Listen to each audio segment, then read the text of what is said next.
Hey everyone, so today I want to talk about Corpse Bride, the 2005 film, and I've been desperate to do this video for a very long time.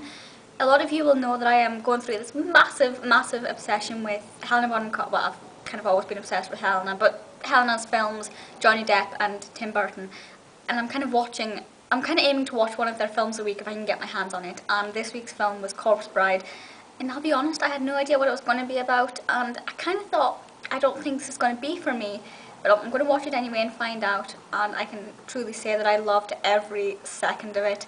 It's not that long, it's only an hour and 20 minutes, just less than actually. I think it's an hour and 16, an hour and 17 minutes. And I was like, alright, it's more of a short film, kind of, will I really like this? Is it going to be for kids? Because it is a PG certificate. It absolutely blew me away. Victor and Victoria are supposed to be getting married. I should point out this is an animation, I don't think I said that. Victor and Victoria are getting married. But Victor is practicing his vows near a grave for some weird reason, and he gets the vows spot on, and for some reason this corpse bride who died well, she was about to become a bride, that's why she's appropriately in this kind of bride get-up. It's not like magic. She actually uses the word loosely there.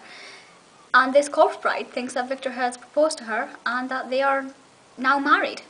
And so Victor essentially gets married to a corpse, and then he finds himself in the land of the dead. And he has to try and work out, first of all, how he's going to get himself back to the land of the living and be with Victoria. And it's kind of, or is he going to be able to do it? Will he marry Victoria? There are many signs which suggest that he will not be able to marry Victoria, not only because he can't get back to her, but because of other elements as well. And is he going to stay with the dead and stay married to Emily, his corpse bride, or is he going to be able to get back to Victoria? Is there a loophole? What's going on there? The story itself is quite fascinating and very eerie. Normally, films about kind of weddings and things are very mushy and romantic. Of course, that's not going to be the case with Tim Burton.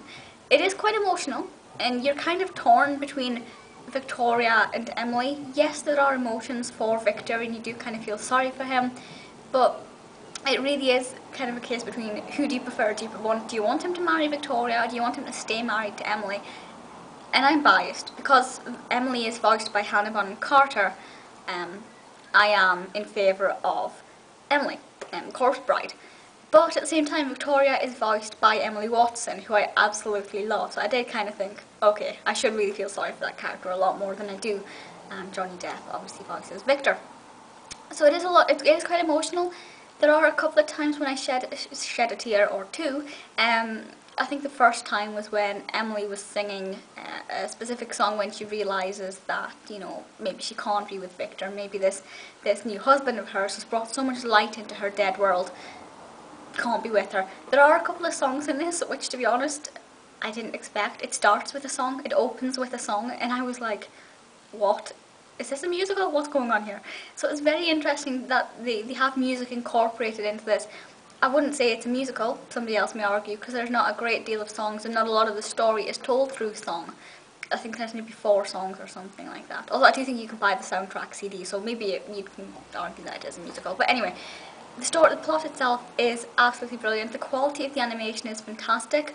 There's one particular scene at the end involving butterflies. So all I'm going to say, if you haven't seen it, I don't want to ruin it. But there's a scene at the end with butterflies, and it's the most enchanting thing I've ever seen. Might be slightly exaggerating, but it was so beautiful and so well done. The use of light versus dark in this, I think, is very powerful. A lot of the elements of light are more towards the character of Emily than Victoria, which you'd think is weird because she's dead and Victoria is alive. It's very cleverly done, and it kind of brings the whole living versus the dead, light versus dark aspect into this, and that is something I find quite powerful. So the animation side of this is fantastic. All the characters are amazing. There are some really unique and interesting characters. The character of Hildegard, I really like. She's not a main character. She is just a supporting character. But there's just something about her which I think is such a likeable quality. Joanna Lumley voices in this, Jane Horrocks voices in this, and obviously you have Helena Depp and Emily Watson, as I've already said.